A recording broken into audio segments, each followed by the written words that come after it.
every living organism is composed of chemicals which can be either elements or compounds.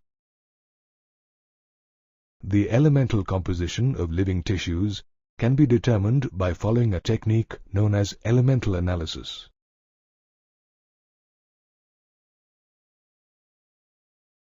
Interestingly, we obtain similar elements while doing an elemental analysis of different living and non-living things. For example, we find that elements such as carbon, hydrogen, oxygen are common to the Earth's crust as well as living tissue. However, the composition of these elements is much higher in a living organism compared to the Earth's crust, as shown in this table. To ascertain the chemical composition of organic compounds in a living organism, we perform chemical analysis. For example, to find the chemical composition of a living tissue, such as a vegetable, we first grind it in trichloroacetic acid. As a result, we obtain a thick slurry. Now we strain this slurry through a cheesecloth to obtain two fractions. One fraction is the filtrate or the acid-soluble pool, and the other fraction is the retentate or acid-insoluble fraction. The acid-soluble pool contains organic compounds. Once a compound has been extracted, the next stage is to separate one compound from the others using separation techniques such as chromatography and centrifugation.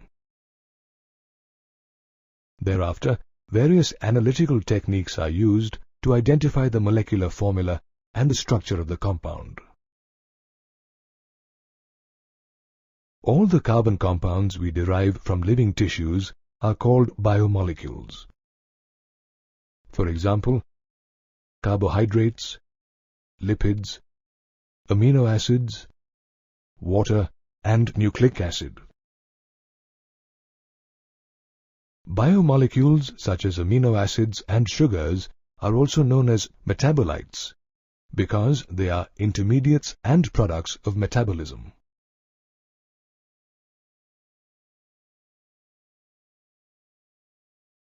They are classified as primary and secondary metabolites. Compounds such as hydrogen, carbon, oxygen, nitrogen, sulfur, and sodium, which are involved in normal growth, development, and reproduction, are called primary metabolites. They are found in animal tissues. On the other hand, compounds such as alkaloids, flavonoids, rubber, essential oils, antibiotics, colored pigments, scents, gums, and spices are known as secondary metabolites. They are found in plant, fungal, and microbial cells and perform an important ecological function. Some of them play a helpful role as antibiotics and pigments. Living beings are also composed of inorganic compounds such as sodium chloride and calcium carbonate. To analyze the constituents of inorganic compounds, we carry out the following process. We take a small amount of living tissue, such as a leaf, and weigh it. This weight is known as wet weight. Then we dry this leaf to allow the water to evaporate to get its dry weight. Now, when we burn the leaf, the carbon compounds get oxidized and the leaf releases carbon dioxide and water vapor. The remaining ash contains inorganic elements such as calcium, magnesium, and potassium. Therefore, Analysis of compounds helps us identify organic and inorganic constituents in a living tissue. It also helps identify functional groups such as aldehydes, ketones, and aromatic compounds. In biology, however, functional groups are present as amino acids, fatty acids, and nucleotide bases, together known as biomolecules. Amino acids are the building blocks of all proteins. The amino group and carboxylic group are present on the same alpha carbon atom of the amino acid. Hence, they are also known as alpha amino acids. Amino acids are substituted methanes. There are 4 substituent groups occupying the 4 valency positions. These groups are hydrogen, the carboxyl group, amino group, and a variable group also known as the R group. Based on the nature of the R group, there are many amino acids. However, there are 20 standard amino acids in proteins. For example, glycine, in which the R group is hydrogen, alanine, where the R group is a methyl group, and serine, where the R group is a hydroxymethyl group. The chemical and physical properties of amino acids are essentially of the amino, carboxyl, and the R functional groups.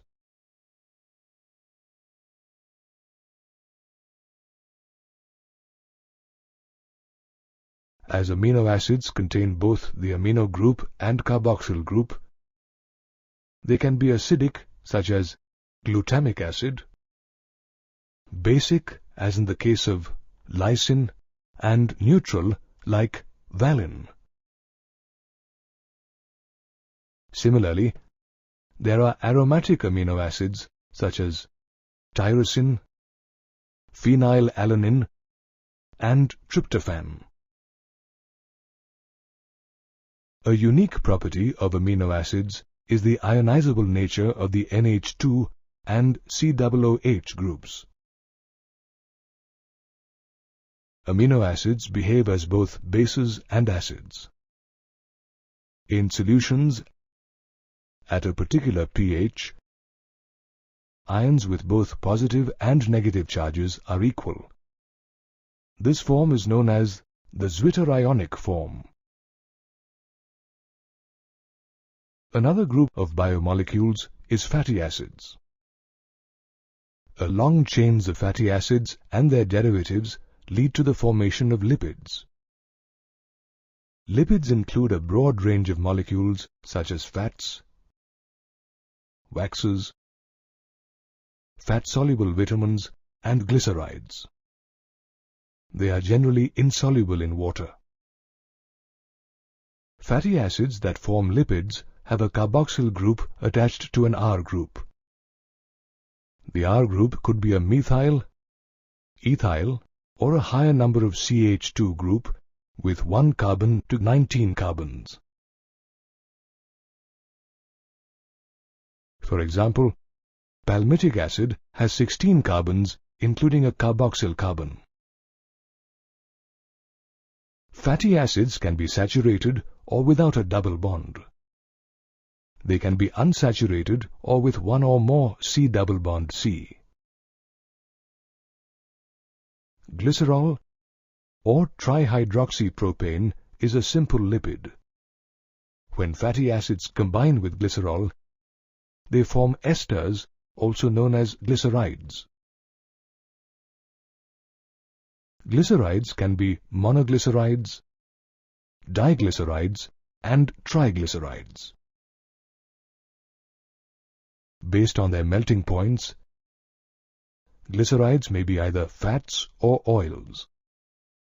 Oils have a lower melting point and hence remain as oil in winter, while fats freeze easily at low temperatures. Lipids, that contain phosphorus and a phosphorylated organic compound are known as phospholipids. They are found in the cell membrane. Living organisms also have many carbon compounds with heterocyclic rings, such as adenine, guanine, and thymine.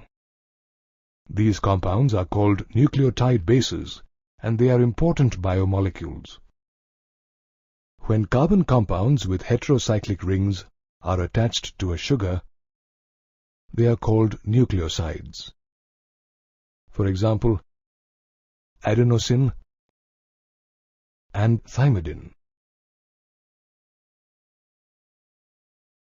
On the other hand, if a phosphate group is also found esterified to a sugar, they are called nucleotides such as adenylic acid and thymidyllic acid. Nucleic acids such as DNA and RNA consist of nucleotides. They are molecules involved in heredity. Thus, biomolecules act as building blocks of life and perform vital functions in living organisms. All living organisms produce organic molecules called biomolecules. Biomolecules can be broadly divided into two types: biomicromolecules and biomacromolecules.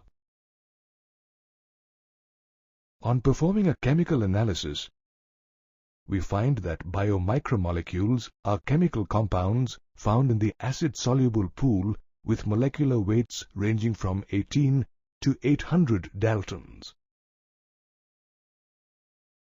Some examples of biomicromolecules are water, minerals, amino acids, sugars, lipids, and nucleotides. On the other hand, biomacromolecules are compounds found in the acid-insoluble fraction.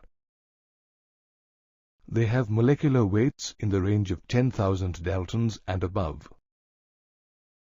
Biomacromolecules, or compounds which come from the insoluble fraction, are proteins, polysaccharides, and nucleic acids. Interestingly, lipids, which are biomicromolecules, are also found in this fraction. The acid-soluble fraction represents the cytoplasmic composition, while the acid-insoluble fraction consists of macromolecules derived from cytoplasm and organelles. Together, these two fractions represent the complete chemical composition of living organisms.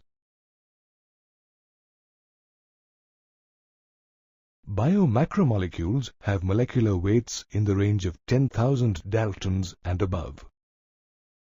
Let's understand why lipids, whose molecular weight does not exceed 800 daltons, are a part of the acid-insoluble fraction.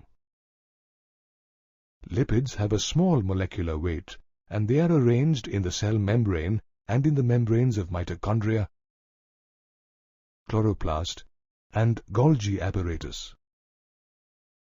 During a chemical analysis, when we grind a tissue, the cell structure ruptures and various membranes break into pieces and form vesicles. These vesicles are not water-soluble because lipids are hydrophobic. So, they get separated along with the acid-insoluble pool. We'll now learn about polysaccharides in the acid-insoluble fraction. Polysaccharides are long chains of sugars. They are thread-like structures consisting of different monosaccharides as building blocks. In a polysaccharide chain, for example in starch, the right end is known as the reducing end, while the left end is called the non-reducing end. Polysaccharides can be divided as homopolysaccharides or heteropolysaccharides.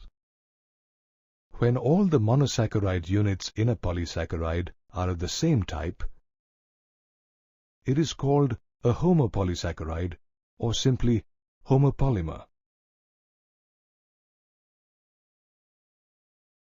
Some examples are cellulose, starch, glycogen, and inulin. Cellulose is a homopolymer consisting of only glucose as a monosaccharide unit. Some examples of cellulose are a plant's cell wall, paper made from plant pulp, and cotton fibers. Starch, on the other hand, is a homopolymer of glucose which acts as the storehouse of energy in plant tissues. Starch forms helical secondary structures, and in that position, it can hold iodine molecules. Conversely, cellulose cannot hold iodine molecules as it does not contain complex helices. In animals, glycogen acts as a homopolymer formed of glucose as a monosaccharide unit, a variant of starch. Inulin is a polymer of fructose. Polysaccharides, which are formed of more than one type of monosaccharide unit, are called heteropolysaccharides or simply heteropolymers. They are complex in nature, with amino sugars and chemically modified sugars as building blocks. Glucosamine and N-acetyl galactosamine are examples of heteropolymers. Another type of biomacromolecule in the acid-insoluble fraction of living tissues are nucleic acids.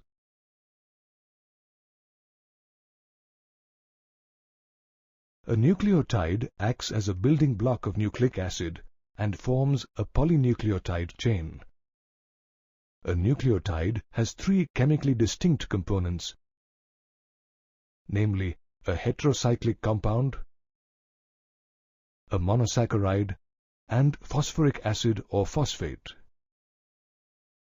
The skeletal heterocyclic ring compounds are actually nitrogenous bases such as adenine, guanine, uracil, cytosine, and thymine. There are two types of nitrogen-containing bases, namely purines and pyrimidines. In a purine, 6-member and 5-member nitrogen-containing rings are fused together. Pyrimidines, however, have only a 6-member nitrogen-containing ring. Therefore, adenine and guanine are substituted purines, while uracil, cytosine, and thymine are pyrimidines. The sugar found in nucleotides is either ribose or 2'-deoxyribose. Both these are monosaccharide pentose sugars. Therefore, nucleic acid containing deoxyribose is called deoxyribonucleic acid or DNA, while the one with ribose is called ribonucleic acid or RNA. Both DNA and RNA carry genetic information and are found in the cells of all living things. Together, polysaccharides, nucleic acids, and polypeptides or proteins form the macromolecular fraction of all living tissues. Proteins are important biomolecules needed by all living organisms. They are polymers of amino acids arranged in a linear chain and linked by peptide bonds. Therefore, they are also known as polypeptides. Amino acids that go into the making of proteins can be essential or non-essential.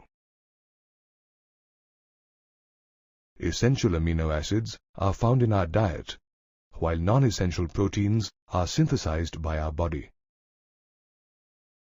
There are 20 types of amino acids that come together to form proteins, and so they are also known as heteropolymers. In a heteropolymer, there are different types of monomers repeating n number of times. Proteins form very interesting three-dimensional structures. The structure of molecules is depicted differently in different disciplines. In chemistry, structure means the molecular formula. For example, salt is also known as sodium chloride or NaCl, where NaCl is the molecular formula and not the structural formula. On the other hand, organic chemists present a two-dimensional view of molecular structure. For example, in benzene or naphthalene, this structure represents the structural formula, whereas the molecular formula is C6H6. Physics considers a three-dimensional view of molecular structure.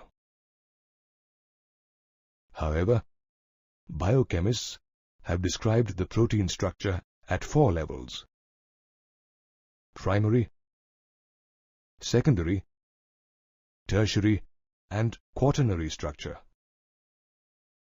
Let's learn more about them. The primary structure is the simplest structure, which refers to the positional information of amino acids in a protein.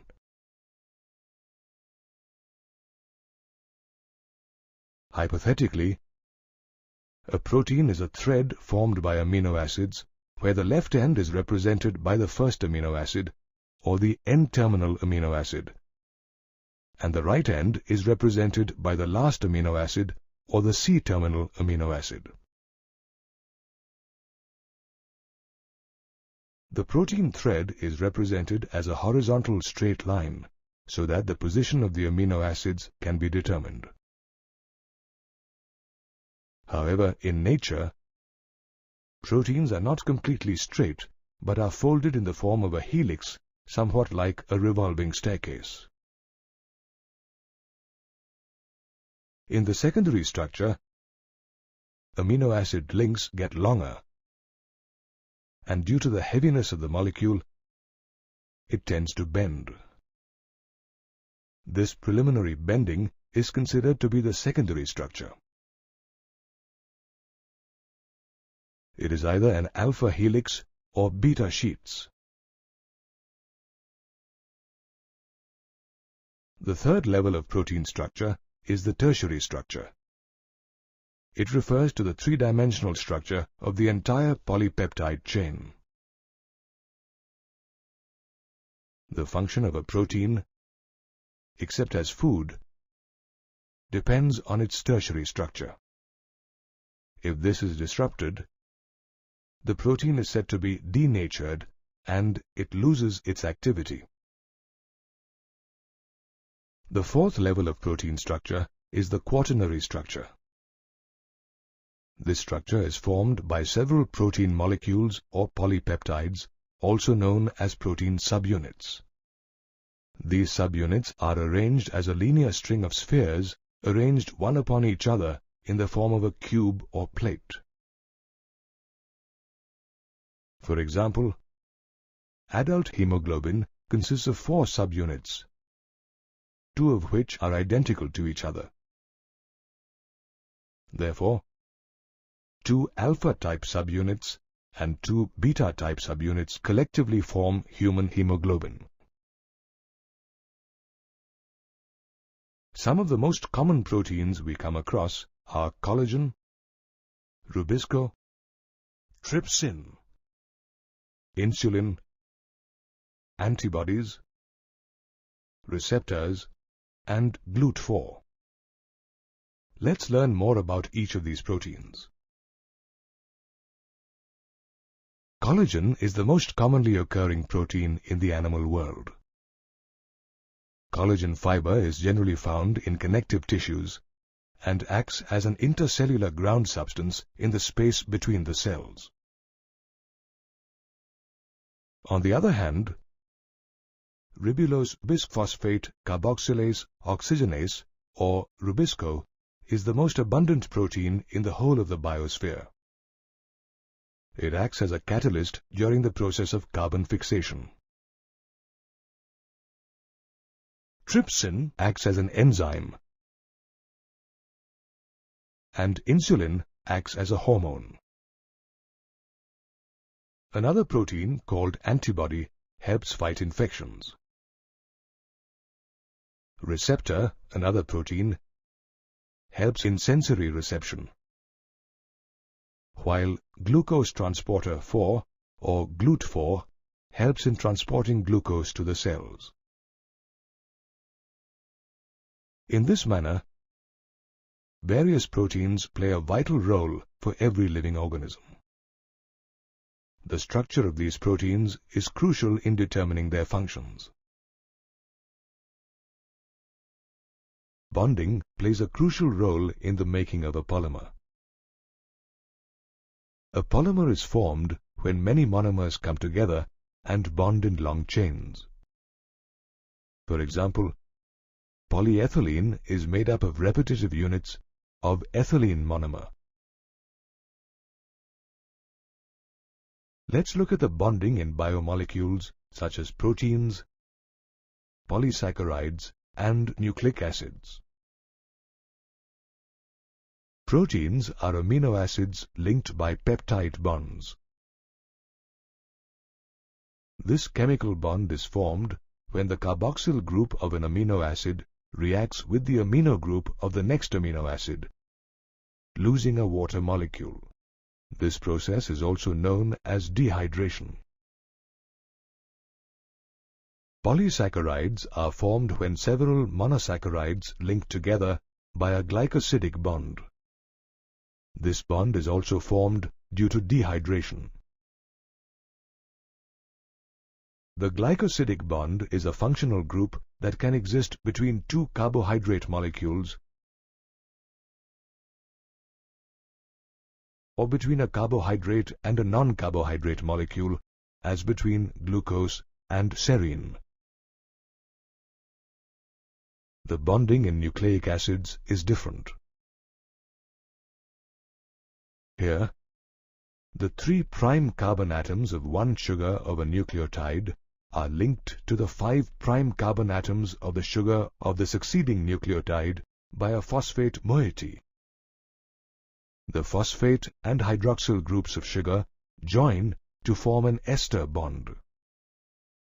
The ester bonds formed by the phosphate group between the 3rd and 5th carbon atoms of adjacent pentose sugar rings are called phosphodiester bonds. This bond links 3' carbon atoms of one sugar molecule with the 5' carbon atoms of an adjacent sugar molecule.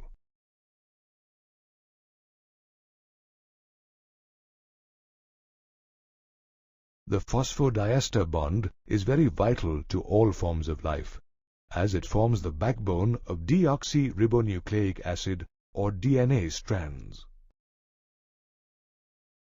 According to the famous Watson-Crick model, the B form of DNA is the native conformation of DNA in solution.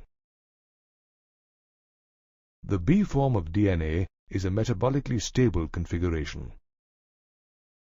Some of the features of bDNA are that it exists as a double helix. Two strands of polynucleotides run in opposite directions. In other words, they are antiparallel. That is, one strand runs in 3' to 5' and the other strand runs in 5' to 3' directions. The backbone of DNA is formed by a sugar-phosphate sugar chain. The nitrogen bases face inside and are almost perpendicular to the backbone.